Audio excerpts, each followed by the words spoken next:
Só o teclado, por favor. Até o fim do processo. Veja que o julgamento é suspenso.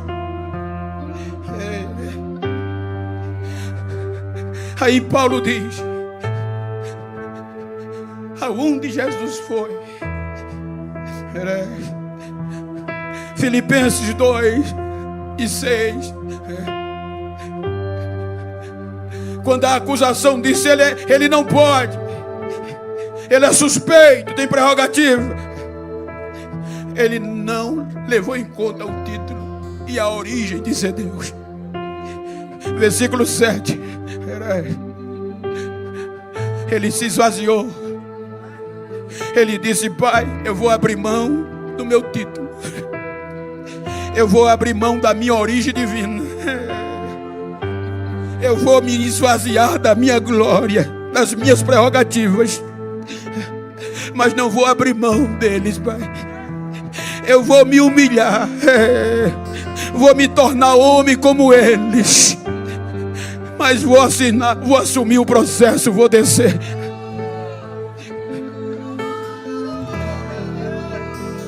É aqui que a gente entende Romanos 8. Quando ele diz isso, era filho, velho. Você entregaria o seu filho para morrer no lugar dos criminosos? Deus fez isso. A coisa foi tão grande que Paulo disse: que diremos? Pois ele suspende o julgamento, aceita o filho se humilhar, se esvaziar, perder a forma de ser Deus e não ter direito de usurpar, de usá-la.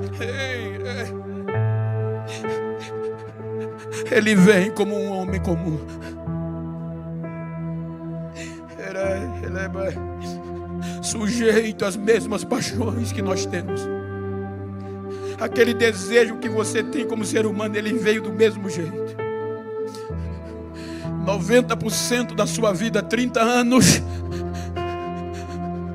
tentado, oculto, rejeitado, porque primeiro os seus rejeitaram, e para agora a gente entrar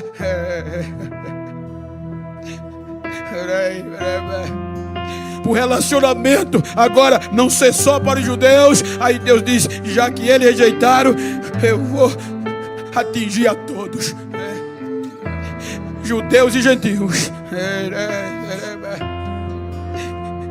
Aí ele vai entrar no processo, e as 7 testemunhas vão acompanhar, desde a perseguição, desde o perigo, a fome, a nudez, a tribulação, a angústia. Veja que tudo está nos 3 anos finais, quando ele assume o processo. Quando ele assume o processo, ele vai ser taxado para nos justificar. Ele já entende o processo, tem que ter sacrifício. Veja que a pressão foi tão grande que no percurso do processo, nos 3 anos, a angústia quis fazer ele desistir, a ponto do suor dele ser a angústia tão grande que se tornou gota de sangue, a ponto de que por 3 horas ele orou e pedindo: Pai, afasta de mim, se possível, este cálice. Os eruditos dizem que não era medo da cruz, era medo dessa separação do relacionamento com o Pai definitivo. Então agora a nudez vem, a tribulação, o chicote e a tirada de roupa dele foi o ápice da vergonha, o opróbrio. Ele ficou nu, segundo alguns rabinos judaicos, que era vergonha. Fizeram a vergonha, vou fazer ele desistir, não fizeram. A tribulação só o chicote triturou. A tribulação disse: agora você desiste, não tem como passar. Mas no contexto jurídico, se eu sou um advogado, peguei um processo do pastor João Amaro e eu vejo que é tão grave o crime que eu não tenho como diminuir a pena nem defendê-lo, eu devolvo o processo. A tribulação disse: você não vai suportar, eu vou fazer você desistir. O corpo dele foi dilacerado pelo chicote romano, porque em vez de desistir, ele disse, Isaías 53, ele tomou sobre si, em vez de devolver o processo, ele assumiu. E agora a paz, o livramento que nós ia nos absolver está sobre o corpo dele. Ou seja, ele assumiu toda toda a nossa culpa, todo o nosso pecado para Ele, mas desistir do relacionamento eu não vou. Ele vai até o fim.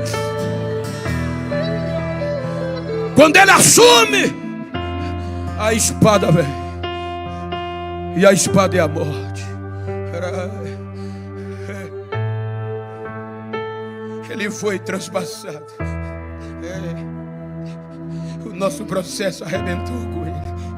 Ele agora tornou-se pecador, maldito de Deus por causa de nós. Foi esta maldição que, quando transpassado foi, o Pai já havia virado as costas para Ele. Na nossa linguagem, é quando entre 3 a meio-dia, 3 horas, Ele se sente separado do Pai, e Ele diz: por que me deixaste? Olha para quem está ao teu lado, diga: foi para não perder a tua amizade. Deus abriu mão da amizade do próprio Filho.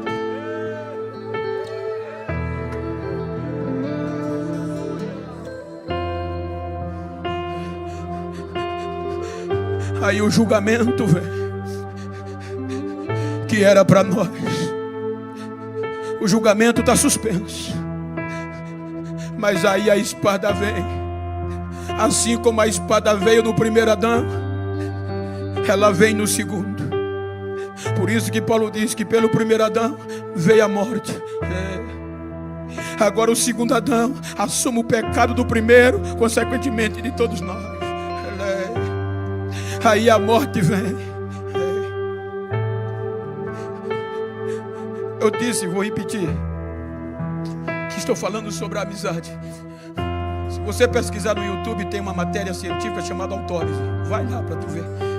A autólise diz que o poder da morte sobre nós é terrível por conta do pecado. Exemplo, se um de nós morrermos agora, nem todas as células morrem. Aí a morte, para vencer, desde que venceu do primeiro Adão até ali, ela vem com a decomposição. E a função da decomposição é esfriar o sangue para matar as células que ainda estão vivas. Com 12 horas, nenhuma célula resiste. Aí o corpo esfria, a pele fica pálida, encostou, não tem mais esperança, morreu. Aí quando a decomposição sai, a putrefação chega, que já está morto, aí vai apodrecer de dentro para fora. Ela tem até 24 horas, a primeira 12, com 24 horas está fedendo, vai ter que enterrar no senso comum. Quando ela enterrar, aí vem a colonização, que são os insetos, e os insetos habitam aqui, vão comer a carne, vão deteriorar, e acabou a força do ser humano. Agora, quem faz isso? O pecado. Morreu, a morte rastreia. E quando ela encontra pecado, mentira, a decomposição vem com os 2 pés no peito. Agora, 6 horas da noite, Jesus é sepultado. Já está no túmulo. Já se passaram 3 horas. Aí a morte vai no túmulo, eu que acredito, não está escrito não. E a morte, quando olha, as células ainda estão vivas. A pele não está branquecendo, mas a decomposição tem 12 horas. Quando termina 12 horas, ela volta. É o primeiro dia judaico. Quando ela olha, as células estão vivas. Aí ela chama a decomposição, e a decomposição vem, diz: eu não posso nem chegar perto, porque primeira carta de Pedro, capítulo 2, versículo 22. Aí a decomposição grita de fora do sepulcro: eu rastreei ele. 22, 2:22. Leia em voz forte, que ele nem engano algum.